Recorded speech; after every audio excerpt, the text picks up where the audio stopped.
শুনে নিন, কয়েক ফোঁটা দেহ মাটি পচে না, টাটকা থাকে। এক নাম্বার হলো নবীদের দেহ মোবারক মাটি খেতে পারে না, টাটকা থাকে, জোরে বলো। দুই নাম্বার, শহীদানদের দেহ মোবারক মাটি খেতে পারে না, টাটকা থাকে, জোরে বলো। তিন নাম্বার, মোকাম্মাল কোরআনে হাফেজের দেহ, মোকাম্মাল কোরআনে হাফেজের দেহ। বাবাজিরা শুনে নিন, মা বোনেরা শুনে নিন, পেট থেকে যদি আল্লাহ একটা বাচ্চা দেয়, ওই একটা ছেলেকে কোরআনে হাফেজ করাবেন। শুনে রেখে দিন, যে ছেলে কোরআনে হাফেজ হয়, তার বাপ আর মায়ের মাথায় কিয়ামতের মাঠে ইমান যদি নিয়ে তারা মরে, নূরে টুপি আল্লাহ পরাবে, জোরে বলো।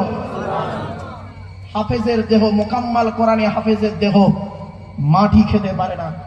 জ্বলন্ত প্রমাণ একটা দিচ্ছি আপনাদেরকে, শুনে নিন। আমাদের পাশের দেশটার নাম কি? বাংলাদেশ। ওখানে একটা জেলার নাম কুমিল্লা, নাম শুনেছেন? কুমিল্লা, কুষ্টিয়া, ব্রাহ্মণবাড়িয়া আছে পাশাপাশি জেলাগুলো। আমি বাংলাদেশে গিয়েছি বহুবার, কুমিল্লা জেলাতেও বহু সভা করেছি। কুমিল্লা জেলার সত্য ঘটনাটা শুনে নিন, ছোট্ট 1 মিনিটের মধ্যে বলবো, টাইম পাস করবো না। ছেলেটির বয়স 14 বছর। কত কত কত? 14 বছরের একটা বাচ্চা ছেলে মাদ্রাসায় পড়ে গোটা কোরআন মুখস্থ করে পাগড়ি নিয়ে বাড়ি এসছে। পাগড়ি নিয়ে বাড়ি এসছে। করেছে কি জানেন? পেটের রোগে বাচ্চাটা 6 মাসের মধ্যে মরে গেছে। গ্রামের লোকেরা তাকে জানাজা পড়িয়ে মাটি দিয়েছে। 8 বছর পর, ক বছর? 8 বছর পরে একজন বুড়ো লোক মারা গেছে। হাফেজ সাহেবের কবরের পাশে ওই বুড়ো লোকের কবরটা খোলা হচ্ছিল। যে 4 জন ব্যক্তি হাফেজ সাহেবের কবর খুলেছিল, তারাই বুড়ো লোকের কবর খুলছিল। হাফেজ সাহেবের কবরের পাশে খুলতে খুলতে হাফেজ সাহেবের কবরটা একটু ভেঙে যায়। দেখছে কাপড়টাও পর্যন্ত পচেনি। কি ভাবছেন আপনি? সঙ্গে সঙ্গে ওই কবর যারা কাটছিল ওরা উঠে গিয়ে ইমাম সাহেবকে ডেকে এনেছে। ইমাম সাহেব দেখে 4-5 জনই মহলানা মুফতিদের ডেকে এনেছে। ততক্ষণে গ্রামের লোক সব জড়ো হয়ে গেছে। ওদের মধ্যে একজন আলেম করেছে কি, কবরে নেমে সাহস করে মুখ থেকে কাপড়টা সরিয়ে দেখছে 8 বছর আগে যেমন কব্বর দিয়েছিল, 8 বছর পরে আজও সেই কব্বর টাটকা আছে।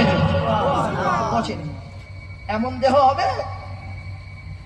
এমন দেহ করে কবরে যান, অনুরোধ করে বলে যাচ্ছি। 4 নাম্বার, হাক্কানি আলেমের দেহ মাটি খেতে পারে না। 5 নাম্বার হলো মুয়াজ্জিনের দেহ। 12 বছরে যদি কেউ নিঃশব্দ ভাবে আযান দেয়, ও দেহ মাটি খেতে পারে না, টাটকা থাকে। কিন্তু বাবা, আমরা এই 5টাই হতে পারবো না। 5টাই হতে পারবো না।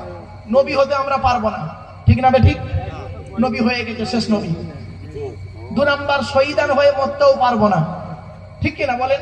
কপালে কার কি আছে জানি না।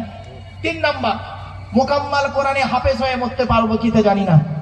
4 নাম্বার, হাক্কানি আলেম হয়ে মরতে পারবো কিতে জানি না। 5 নাম্বার, মুয়াজ্জিন। মসজিদ তো একটা হয় গ্রামে, আর মুয়াজ্জিন কটা হয়? একটা হয়ে গেল। তাহলে আমরা কি নিরাশ? না। শুনে নিন, আর একটা পয়েন্ট আছে।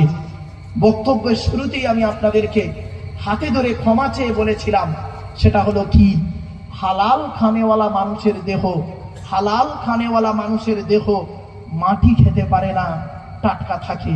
বাপেরা, অনুরোধ করে আপনাদের বলে যাচ্ছি, হারামের বিরিয়ানি ভাতের থেকে হালালের ডাল ভাতটা ভালো। মা বোনেরা, কবর কাউকে ছাড়বে না। মনে রাখবেন, চোখ দুটো বন্ধ হয়ে গেলে সব শেষ।